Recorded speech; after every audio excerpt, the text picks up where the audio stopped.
Hey guys, welcome back to Bible Fun with Nuns. Today we're studying Psalms chapter 69. Let's get started. This psalm is a psalm of David, but he writes it in a way where others are able to sing this psalm about their own lives. David is struggling as he writes the psalm, as you can see, so he takes his struggle to God, and I love these examples. Jax, what was your takeaway from today's psalm? Okay, so my takeaway is how David went to God with all these worries, all these fears, and he presented it before him.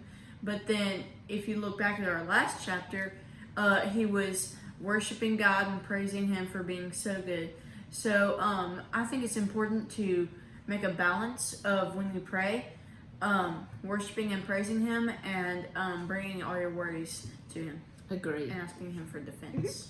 And I think Psalms is a good example of that balance of how David does it. What about you, John? What's your takeaway? My takeaway is verse 5 of chapter 69. And it says, God, you know what I have done wrong. I cannot hide my guilt from you. So that makes me feel, you can tell God anything because He already knows about it. And yeah. I like that. You can go to God with anything, even when you've done wrong, even when you're embarrassed and ashamed. And then, of course, in the good times. I think sometimes when we are in sin or we've committed sin, we are hesitant. We are scared to go to God. We're scared to talk to Him. But I love that reminder that He already knows what we've done. And it's good for us to come to Him and to admit what we have done. And it's really good for our relationship with Him instead of, let's hide and let's pretend I didn't do this. He already knows. So it's a great thing that we can go to God with everything that we have. I loved verses 16 through 18. They say, answer me, O Lord, for your steadfast love is good. According to your abundant mercy, turn to me. Hide not your face from your servant, for I am in distress. Make haste or hurry to answer me. Draw near to my soul. Redeem me. Ransom me because of my enemies. In these verses, I see David begging for God to be with him in the middle of his struggle of waiting for God's answer in His presence. I think we all can relate to this time of waiting on God for one thing or another, whether it's just waiting to know that He is present, to feel that He is present, or waiting for Him to answer in specific situations and prayer requests. David says, answer me, turn to me, hide not your face from me, draw near to me. I also see David preaching the gospel to himself, which is something we talk about frequently, especially with David and especially in the Psalms. And it's a huge takeaway of mine of I have to remind myself who God is. David says, your steadfast love is good. And he reminds himself that God is a God of mercy.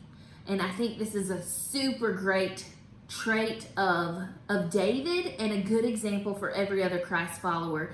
That there will be times in our life, whether we feel like God is quiet and we're waiting on Him, whether we are going through a hard time, or if our feelings are just wrong, and our feelings are off, or even if the enemy, Satan, is telling us lies to believe. There will be many times all throughout our life where we have to be responsible to preach the gospel or preach the truth to ourselves, and we can't do that unless we know God's word. And that is why it is so important for us to go to His word every single day to read it and to spend time with God and to know Him more and to know what His truth is. And then I finally see, even in David's struggle and this cry for God to respond, I see David's faith and I see his trust in God. I see faith in the fact that he turns to God and even chooses to talk to Him. I see faith even when everything that his earthly eyes sees tell him not to, he still chooses to go to God.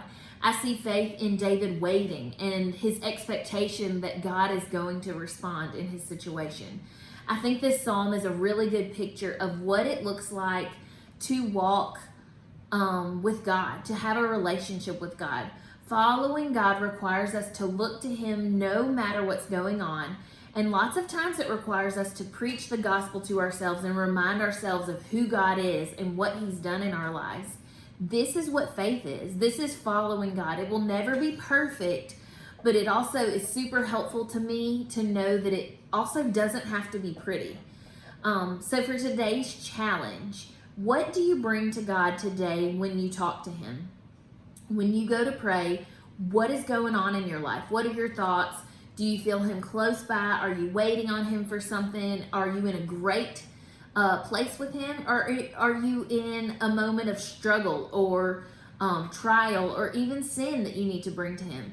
Let's do just that. Let's spend the next few minutes praying and talking to God about wherever we are in our lives and in our walk with Him. We can follow David's example and his lead, and we can come to God just as we are right now with whatever we're going through, and let's do that now. Thanks for joining us today. We'll see y'all tomorrow. Bye.